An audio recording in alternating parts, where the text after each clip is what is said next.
भगत सिंह की इस कहानी में छिपे गहरे विचारों और तर्कों को आइए सरल और संक्षिप्त रूप में समझें।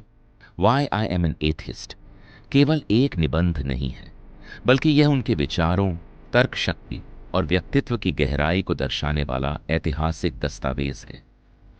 ये लेख उन्होंने 1930 में जेल में रहते हुए लिखा था। उस समय कई लोग ये मानते थे कि भगत सिंह नास्तिक इसलिए बन गए क्योंकि उन्हें अपने ज्ञान और लोकप्रियता पर घमंड हो गया था। उन्होंने इस निबंध के माध्यम से स्पष्ट किया कि उनका नास्तिक होना किसी अहंकार का परिणाम नहीं था, बल्कि गहरी सोच, अध्ययन और तर्क का परिणाम था।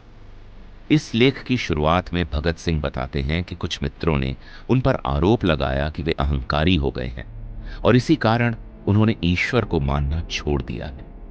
वे इन आरोपों का शांत और तार्किक ढंग से उत्तर देते। उनका कहना था कि अगर कोई व्यक्ति केवल इसलिए ईश्वर को मानता है क्योंकि समाज ऐसा करता आया है, तो यह अंधविश्वास है। सच्चा विचारक वही है जो हर बात को तर्क और प्रमाण के आधार पर परखे। भक्त सिंह अपने जीवन के शुरुआती दिनों के बारे में भी बताते। बचपन में वे धार्मिक वातावरण में पले बढ़े थे। उनका परिवार आर्य समाज से प्रभावित था। वे नियमित रूप से प्रार्थना करते थे और धार्मिक पुस्तकों को पढ़ते थे। लेकिन जैसे जैसे उनकी उम्र बढ़ी, उन्होंने समाज, राजनीति और इतिहास का गहराई से अध्ययन करना शुरू किया। इसी अध्ययन ने उनके मन में कई प्रश्न उत्पन्न किए। उन्होंने देखा कि दुनिया में बहुत दुख, अन्याय और शोषण है। गरीब लोग भूखे मरते हैं, मजदूरों का शोषण होता है और अंग्रेज भारतीयों पर अत्याचार कर रहे हैं।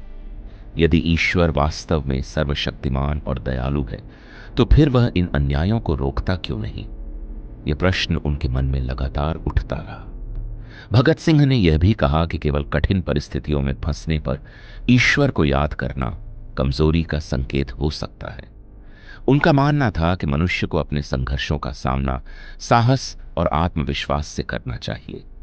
यदि हर कठिनाई का समाधान केवल भगवान पर छोड़ दिया जाए, तो मनुष्य की सोच और प्रयास कमजोर हो जाते हैं। उन्होंने अपने क्रांतिकारी जीवन के अनुभवों का भी उल्लेख किया। जब वे जेल में थे और उन्हें फांसी की सजा मिलने वाली थी, तब कई लोगों ने उनसे कहा कि वे भगवान का नाम लें और प्रार्थना करें। लेकिन भक्त सिंह ने ऐसा नहीं किया। उनका कहना था कि यदि वे मृत्यु के डर से अपने सिद्धांत बदल लें, तो यह उनकी कायरता होगी।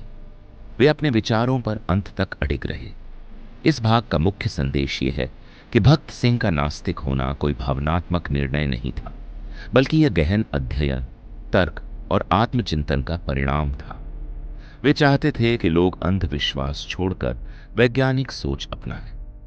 उनका विश्वास था कि समाज की प्रगति तभी संभव है जब लोग प्रश्न पूछने और सत्य की खोज करने का साहस रखें।